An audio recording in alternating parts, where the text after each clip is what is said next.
98.1 here on Smooth 98.1, and we are ready to go with everything sports, everything in the sporting world. I'm Ayomairese, I'm Valentine Ohu. and with us we have the lady who is the authority on sporting issues, not just in Nigeria, not just in Africa, from around the world, be it football, rugby, tennis. You get my drift. It's the one, the only Tega Supreme.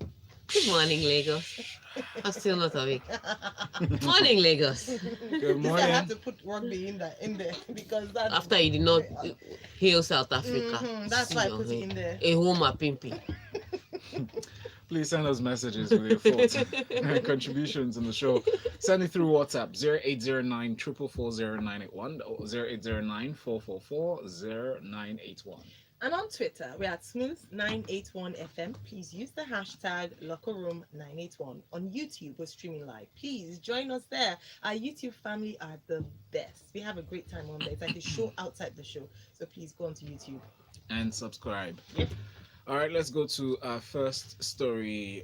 Nigerian court has cleared 5 officials of the Nigerian Football Federation, including its president, Amaju Pinnick, of corruption charges. Pinnick and his 2 vice presidents, Sheyi Akunmi and Shehu Diko, along with General Secretary Mohammed Sanusi and Executive Committee member Ahmed Yusuf, were discharged and acquitted of on 16 counts of alleged misappropriation of 8.4 million US dollars from FIFA and 4 billion naira from the Nigerian government in a case brought by the Special Presidential Investigation Panel.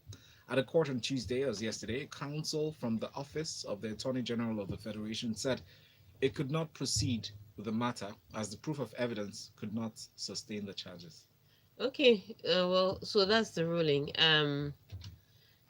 But most of the damage has really been done. Yeah. So when you start hearing things like there's a probe, ICPC is probing, EFCC is dragging, every C is coming for their own share, it's just a lot of too much hovering over the board. And it wasn't just once, it was over time. But I also think there was a political part to the trouble, and therefore there was also a political part to the settlement. Yeah. Because it seemed as well, you can say what you want to say, but it seemed as if the investigations were kind of holding the board back from doing some other things that they would have loved to do. Because at the end of the day, most in general, when they're doing their marketing for the brand image of the NFF, people don't look at the NFF like the brand itself as much as they look like the people running the NFF as the brand, which is sad.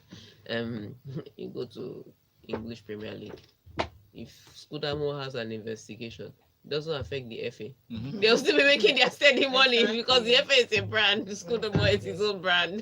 So, but it's a bit different here. But at the end of the day, I think maybe because of the coming of Sunday Diary, there's this settlement that, you know what, let's start on a fresh slate. Let's close it. I don't know what the EFCC and the ICPC found that they couldn't prove, but I also think that there was a political angle to settling this. What is most important is that they've been cleared. So now we can move on to footballing matters. Yeah. And we can ask what is happening with the Super Falcons. Was Desire Kpanazie stripped of her captaincy because she said women should get equal pay?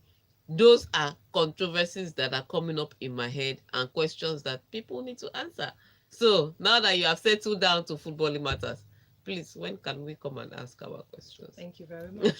We cannot wait to ask, and hopefully, these things are distractions. Yeah. After a while, let's focus on the game. now that let's focus on footballing Now, matters. talking about focusing on footballing matters, maybe this court case is what made our Golden Eaglets crash out of the World As a- Cup after yeah. 3-1 loss. Wow. Not true. So Nigeria's Golden Eaglets have crashed out of the Under-17 FIFA World Cup after suffering a 3-1 loss to the Netherlands. On a night nothing seemed to work for the Eaglets, Manu Gaba's boys also equaled the record of conceding the highest goals by a Nigerian Under-17 side after the 3-0 loss to France in the final of the 2001 edition and losing 2 consecutive matches. We Okay. had such high hopes for them. This was terrible. Let me paint the picture for you. So the Dutch team came into this tournament. They lost 2 matches, and they only are in the round. Well, sorry, they only were in the round of 16 because they beat USA. USA is like bonus points. Playing USA, the US team is like getting free bonus points. So them beating USA is not, it was not shocking. Um, so that's how they qualified on the final day and get to the next round to play a Nigerian side that was pretty impressive coming from behind in two different matches to qualify before their final game. And so you're painting that picture of the West Africans against this picture of the Europeans, and it head to head, it looks Nigeria. On the day that it counted, the Dutch took advantage. I wouldn't say, again, still watching the Dutch because I've seen them in 3 games now. They're still not, they're not the brightest bulb you'll ever see. But what they did that was different was that they took advantage of the chances that they had. So the game starts 3 minutes into the game. The Nigerian defense, I don't know what happened to them, whether they were giving out jamboree, but they went to sleep. Horrible little errors. Not just one person, 3 different defenders, and the Dutch boy Hansen saw free goal and he scored. Nigeria were down first 3 minutes in the game. Then they come back into the game. Olusegun scores his first goal of the tournament in 12 minutes. 1 minute after, they conceded again. So it's not, and it is the one thing that from the group stages that everybody's been harping on Man Grabber to resolve. Yeah. Your defense is too porous. It's not that when people run with the ball at them, then they give up goals. It's that they invite people to come and score goals. That's different. That's different. They're like, hey, come and take a goal. And Nigeria, for many moments, were dominating possession. Yeah. But even with their dominating of possession and creating chances, they never really had anything clear cut. It just always seemed as if the Dutch knew what they were going to do. So their passes were too predictable, or sometimes too long, or sometimes too wide, and sometimes the Dutch forced them to play an extra pass. In fact, it's as if the Dutch prepared for the Nigerians, like they went to watch all the Nigerian matches. And so as soon as a Nigerian player, somebody that can do something with the ball, like Said or Olusegun, was on the ball, a Dutch player will be all over you like a cheap suit. It was horrible. So they prepared for Nigeria, but Nigeria didn't prepare for them. Well, that's the story of our footballing life. I'm sorry, Tega. Did you just compare them to? No. They're all over you like a cheap suit. Yeah, don't you know how cheap suits are? Cheap suits look like coats. I just couldn't handle. That's how they're hanging on all the players. So the players couldn't do much. I'm just in shock. It was horrible. They prepared very well for Nigeria. Then the third goal came from something really silly. Nigeria had been dominating. The Dutch had their one opportunity to go forward. A Nigerian defender decided that he's going to stop the ball with his hand. Why? What manner? It's the closest body part to the ball. Like you said, they were inviting them to score goals. That's what they do. That's not my problem. You see, I would say this.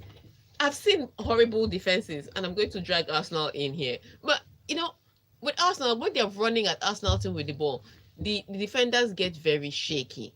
And they give away goals. But with the Golden Eagles, it's like they're saying, come, we want you to score 1 goal now, so that we'll go and try and see if we can score another goal. It's just, it's bad. So Manu Garba, for me, very disappointing. Yeah. Every Nigerian team has always had a defensive problem, but this was the worst of the lot. This was horrible.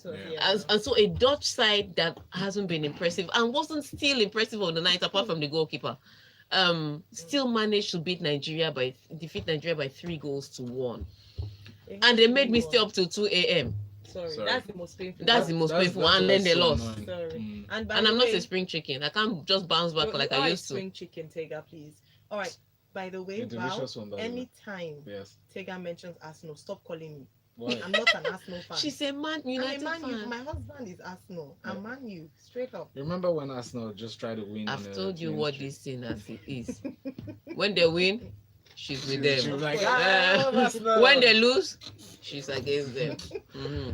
Zizi Classic says, Biko, let's the NFF leave let's leave the NFF and their brouhaha alone. As for the Eaglets, I can't wait to see their next match against Angola at the airport anyway. And please add your names to your messages so we can take them.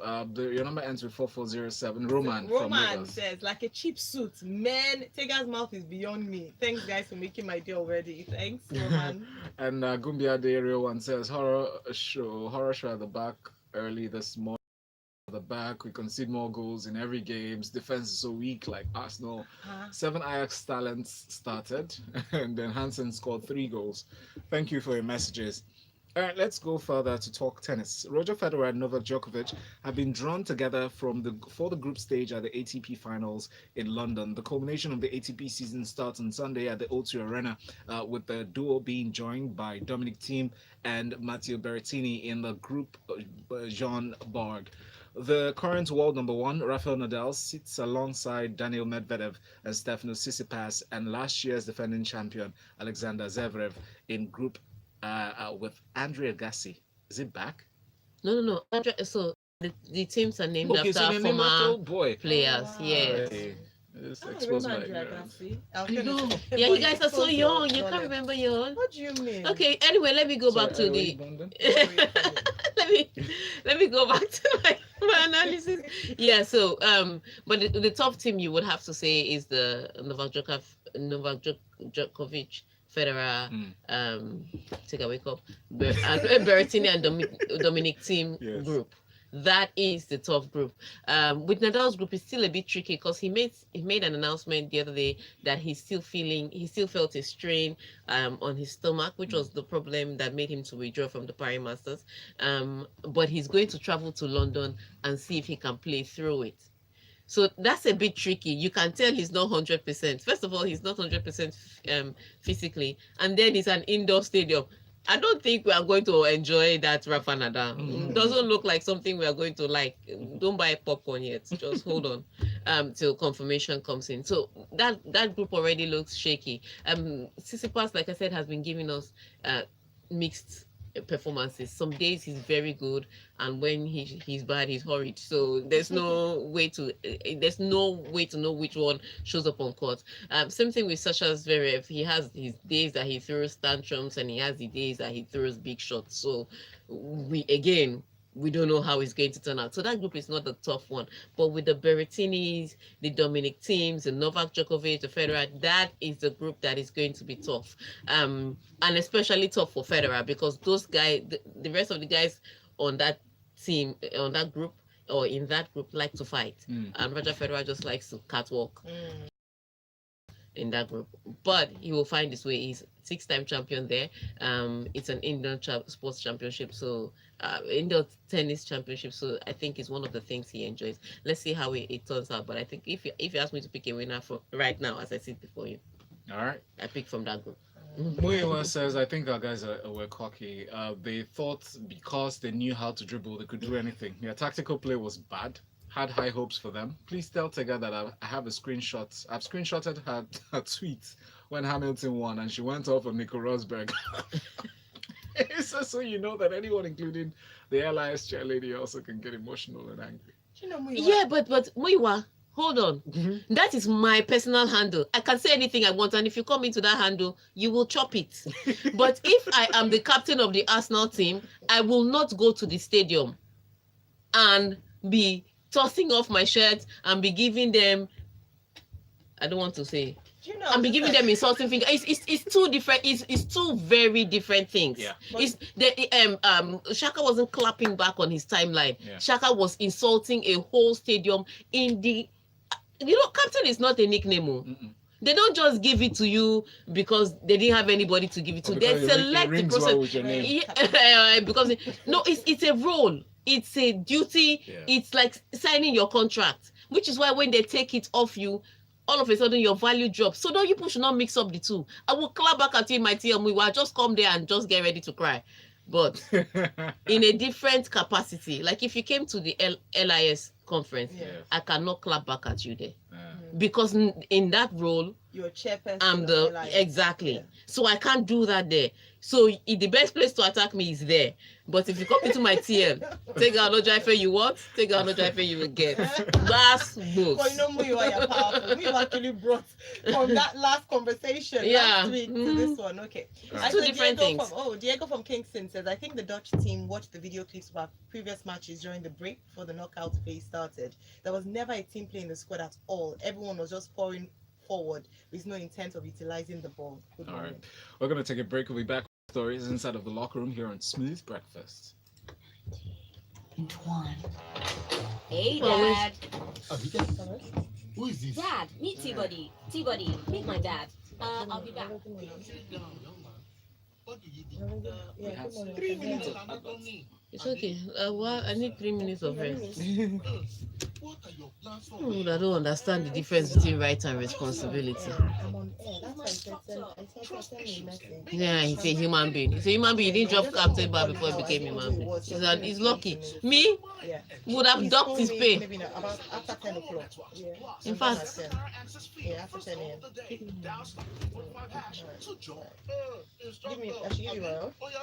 no, don't worry. Let me just open your Google. This is connected to the internet, Abby. Yeah. Hi, darling. We just talked about Abu Dhabi now. I'll be joining and connecting. Let me even check. I hope the precious Gary is Because usually captains have other incentives. Package is lost. What? My expensive designer box? Yay! No worries. My Leadway travel insurance covers it. I've got to go now. Hi, wifey. I'm in Australia now. Awesome. This weather, I'm feeling feverish. We can't afford any medical bill abroad. No worries. My Leadway Travel insurance covers it. Yes, Leadway Travel Insurance covers loss of baggage or property, trip cancellation, delayed or missed departure, personal money loss, and international medical assistance wherever you go. For more details, call us now on 0700 100 5000 or visit www. Night of worship. I've never, okay. Travel Insurance. They want to come on Smooth though. I don't know where they will come to. Leadway Insurance. You already know where they will come to now. Where shall I show Abby? Okay, I should actually ask him. It's next week Friday, Abby. Is it next week? It's next week. It's not loud, Sha. Maybe because I'm not in. It's not loud. I'm not hearing it like that. The very first one that I attended was McDowell. That one was still my favorite. So I'm looking forward to this one and his new album. So I don't know. I'll ask Chola for this Sunday. I know. I don't know about. Okay, for if they're coming to Smooth, yes, I can get. If I can't get it, I just gotta say it.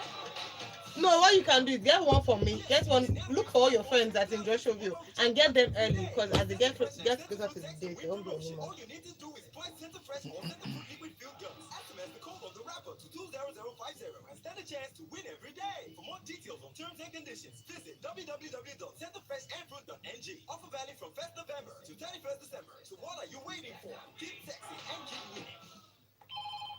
Hey, who's getting married? What? Over my dead body. I'm scattering that wedding. Driver, let's go. Oh, it's Junior Black Friday. Starting 12 midnight on the 8th of November until the 29th of November. Treasure hunt for iPhone 11 at 1,000 naira. Free delivery with Jumia Pay from 9 a.m. to 10 a.m. Wait, what? It's today. Hey, I don't know what you do. Madam, where will you go? Oh yeah, don't rush, Jerry. When Jumia Black Fridays is on, nothing else matters. Download Jumia app now in partnership with Samsung, Binatone, Nexus, HP, Microsoft, Uka. Jumia, save money, shop easy. The ARN Pensions Run for the Future is back with loads of fun and great prizes. Get your running shoes ready and meet us on the 30th of November. Why? Who is chasing us? Why are we running? Ikoyi, Lagos. Register now at www.arnpension.com/RFTF. The Run for the Future is refreshed by Nestle Pure Life and supported by Nescafe. ARN Pensions. Tomorrow is looking good. Hi, Lagos. My name Okay, is we're Richie back. Franklin. Listen What? to I'm taking Frank Lampard's story next, right? Yeah. And we're back, and this is Sports Inside of the Locker Room. A lot of stories. We'd like you to share your thoughts and reactions to those stories on WhatsApp 0809 444 0981. We have this one from Julius from Yaba. Says, Tega, my analyst extraordinaire. Have pity on our starlets now. And Fred Polo says, "Good morning. I do not know if Manu dished out proper instructions to those boys. They over romanced the ball, and the defense was so bad. Imagine conceding a minimum of 2 goals in a match. For the penalty, the referee and the VAR were wrong, because I remember deflecting balls to the hand is unintentional. But they all hard luck. And hey, Okay, let me Tega, explain. stop comparing Arsenal or Or else. else. Let me explain the new rules now. Whether it is you intentionally stop the ball with your hand or not, Mhm. as long as your hand is in an unnatural position, or to put it in clearer English, away from your body, and you are in the 18-yard box, it's a penalty. So, which is why they tell you that you should put your hand down. Which is why if you are in the 18-yard box, your hands should be behind your back. Your hands must be in a natural position. So, because of the new rules, intentional or not, whether you move your hand towards the ball, or as long as your hand is not in a natural position, or it's away from your body, then it's a penalty. And that boy, his hand was very far away from, like I said, he was waving to the crowd when he stopped the ball. So it's different from the one that even Ajax considered. We're going to get to the Ajax story, because that one, the guy's hand was by his side, but he was still given a penalty. So that one, depending on who was sitting behind the VAR, some things could have been discussed differently. But this one was clear. He was saying hi to Daddy. Daddy, we are coming back now. In the next 5 minutes, we are coming home. That's what he was doing. Okay, so our YouTube family have shown up massively. Ibrahim Hassan says, "Morning, Ortega. Sha can't wait to throw shades at Arsenal at every given opportunity. Good job, guys." Kodri says, I heard Tega on another station yesterday and thought locker room has become a daily thing. Hello. By the way, she showed why she's the sports oracle. Schooled them and made locker room proud. Thank you, Tega." Well So done. then Kodri says, "First time we'll see Valentine on a t-shirt in locker room." I agree. And then he says, "Proper and right decision." He's stripping Shaka of the captaincy. There would have been too much if he continues being the captain. Ibrahim now leads us our next story. Says that he can't wait. Oh no, someone said he can't wait for us to just move straight to the story of Chelsea, please. All right. Now let's move on there. Frank Lampard calls Chelsea's epic clash with Ajax one of his maddest nights in football. Frank Lampard declared Chelsea's epic 4-4 draw with Ajax as one of the maddest nights of his career. Lampard's men roared back from 4-1 down and were denied a late winner by VAR in a game that had everything, including 2 own goals, 2 red cards, and almost a dramatic late goal for 9-man Ajax. Yes, crazy game. So game starts off, Ajax still smarting from the loss at home, and they're very good playing away. So maybe for some reason there's a little less pressure on them. They start the goal. There's a free kick. Promise takes it, and the ball comes off Tammy Abraham into the back of the net. Goal. 1 minute, Ajax is still trying to calm down that they have a lead. Next minute, there's a penalty on the other end, and Jorginho scored penalty. So that already laid down the template, and that was just 4 minutes into the match. So 2 minutes, Ajax score. 3 minutes, Ajax concede penalty. 4th minute, Chelsea score. No So way. 2, 3, 4. Yes, that's literally how the match went. So we have not even sat down well That's like before the drama had happened. Sounds like a set piece. I'm telling Love you. it. And then Ajax took it off from there. I would say this: they played very well, very expansive football. Scored 4 goals. Looked like it was game over for Chelsea.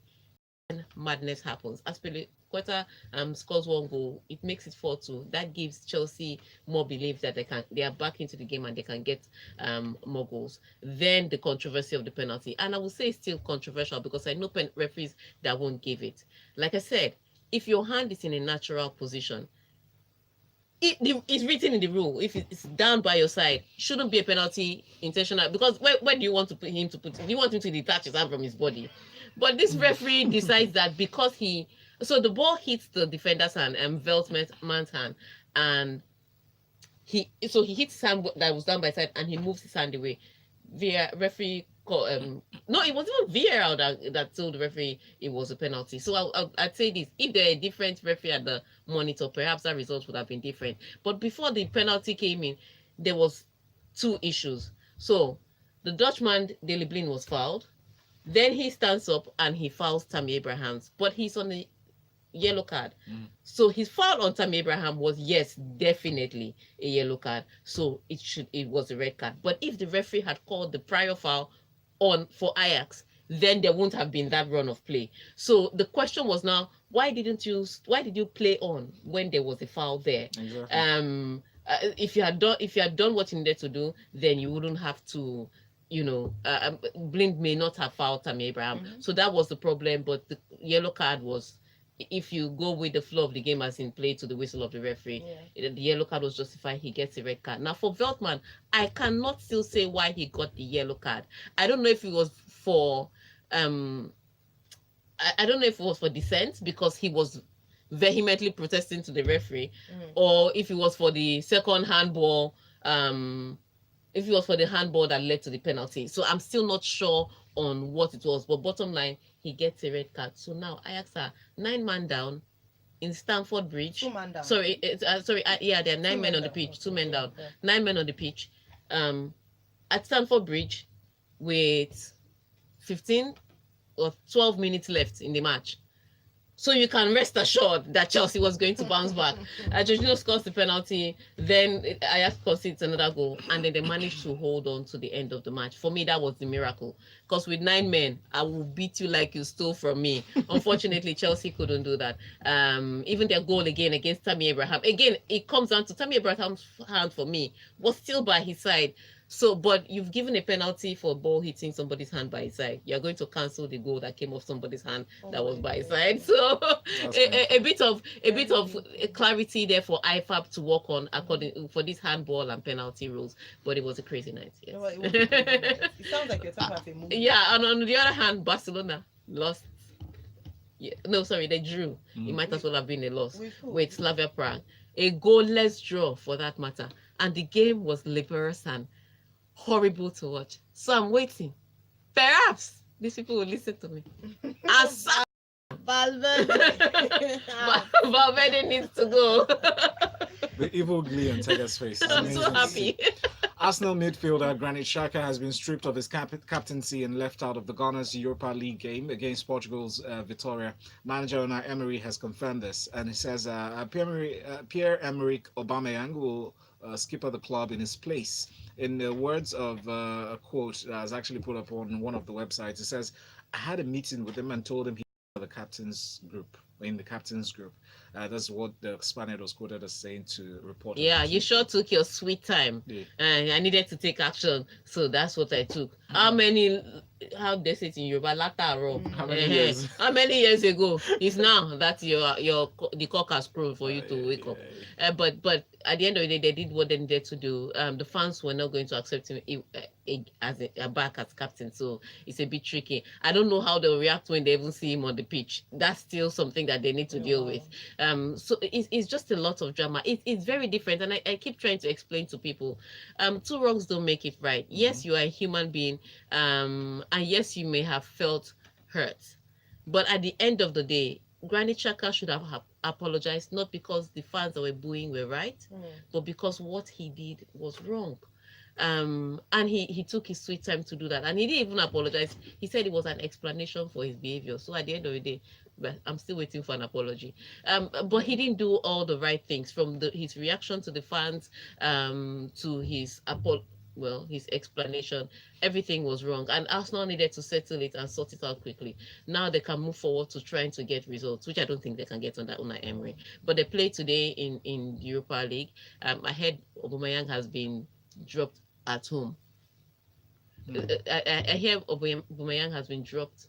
No, now it's rotation. He didn't do anything bad. It's just because we're just concerned. It's just I was concerned. It's rotation. It's squad rotation, so that the team will be fresh. So I think they said Bellerin will act as captain in his place. But why let's did they give it to his brother? Let's see how they'll get the result. Which brother? He's twin on the team. Oh, let's see how we work for us now. But there are other games today, big games today. Watch out for Tottenham. Watch out for Real Madrid. All right. Fred Polo says, "What about that of Marcus Rojo in the match involving Nigeria and Argentina in the last World Cup? He headed first, and then the hand in the air. Any handball by the attacking team is a foul in the new rule." And Diego Kingston says, "Veltman's hand was never in a neutral position. Let's not by mouth put you in trouble." was that what sent Veltman off the pitch? Okay, this other one from Promise Promise. says this Barcelona fans need to change their gila. They win today, if Messi they go, they lose the next match. If already it's Valverde that confuses the set of people. Great fight back spirit from Chelsea. I like what Lampard is doing with those lads. Tega, after watching the Nigerian match, how long did you sleep? 1 hour. Thank you, Tega, for the sacrifices you make for this cause. Honestly, thank you so much. We really appreciate you, and we appreciate every single person who sent in messages. Our lovely family on YouTube, our family on WhatsApp, and our family on Twitter. Join us again on Friday from 8:15. Tega will be here. Hopefully, yeah, we'll be hearing from the Tottenham and Real Madrid matches as well as other sporting stories from different genres. So please make sure you stay tuned in here. Next up, it's Lagos Talks 981, where we talk and talk. I wanted to go and show